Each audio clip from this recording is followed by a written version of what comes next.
আবু সুফিয়ান সেও একই কথাই ভাবছে যে কেউ তো আসবে না, সবাই আইন পাশ করছে, আমি একা একা গিয়ে মুহাম্মাদের কণ্ঠে প্রাণ ভরে কোরআন তেলাওয়াত শুনবো। সুবহানাল্লাহ। এই চিন্তা ভাবনা করে সবাই যখন একত্রিত হয়ে গেছে, রাসূলের ঘরের চতুর্দিকে দাঁড়িয়ে গেছে। রাসূলের ঘরে যখন চতুর্দিকে দাঁড়িয়ে গেল, আল্লাহর নবী গভীর রাতে কোরআন তেলাওয়াত করতেছেন। তারা বর্ণনা করতেছে মুহাম্মদ যখন কোরআন তেলাওয়াত শুরু করে দিল, আমাদের কাছে এত ভালো লাগতেছিল, আমাদের কাছে এত মধু লাগতেছিল, আমরা যে দাঁড়িয়ে আছি, দাঁড়ানো থেকে যে একটু বসবো, বসার সময় পাই নাই, এইদিকে ফজরের আজান শুরু হয়ে গেছে। জোরে বলুন সুবহানাল্লাহ। কি আসিফ একটা কিতাব, কি আশ্চর্যজনক একটা কিতাব আল্লাহ রাব্বুল আলামিন আমাদের মাঝে দান করেছেন। সম্মানিত হাজিরিন, তাহলে সেই কোরআন আল্লাহ পাকের আইন পাশ হয়ে গেল। অকালাল্লাযীনা কাফারু লা তাসমাউ লিহাযাল কুরআন আলগাউ ফীহি লাআল্লাকুম তাগলিবুন। আমার প্রিয় বন্ধুগণ, এই আইন যখন পাশ হয়ে গেল, চারজন কাফের যখন নবীজির ঘরের চতুর্দিকে দাঁড়ায় গেলেন, এমন সময় আল্লাহর নবীজি কোরআন তেলাওয়াত শুরু করে দিলেন। নবীজি কোরআন তেলাওয়াত শুরু করে দেওয়ার পর আল্লাহর নবী এই পৃথিবীর জমিনে, আল্লাহর নবীজি যখন কোরআন তেলাওয়াত শুনতেছেন, নবীজির কণ্ঠে কোরআন তেলাওয়াত শুনে ওরা আশ্চর্য হয়ে গেলেন। এইদিকে ফজরের আজান হয়ে গেল। উতবা এবং সাইবা, আবু সুফিয়ান,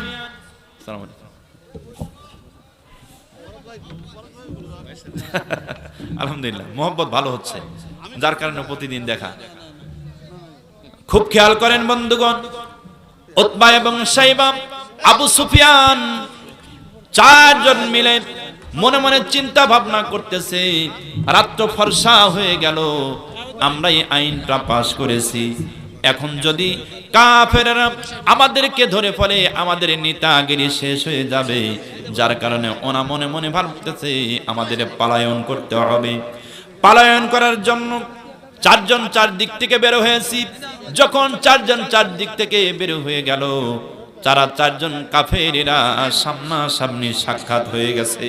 চারজন কাফের, খেয়াল করেন, চারজন কাফের যখন ফজরের আজান হয়ে গেছে, এই দিকে ওরা খেয়াল করতেছে, আহারে আইন পাশ করেছি আমরাই, এখন আমরাই যদি মরিয়া হয়ে কোরআন তেলাওয়াত শুনি মুহাম্মাদের কণ্ঠে, তাহলে তো ধরা খেয়ে যাব, নেতাগিরি তো শেষ হয়ে যাবে, কাম কি আছে, পালায়ন করতে হবে। আধার থাকতেই, অন্ধকার থাকতে থাকে ওরা পালায়ন করতেছে।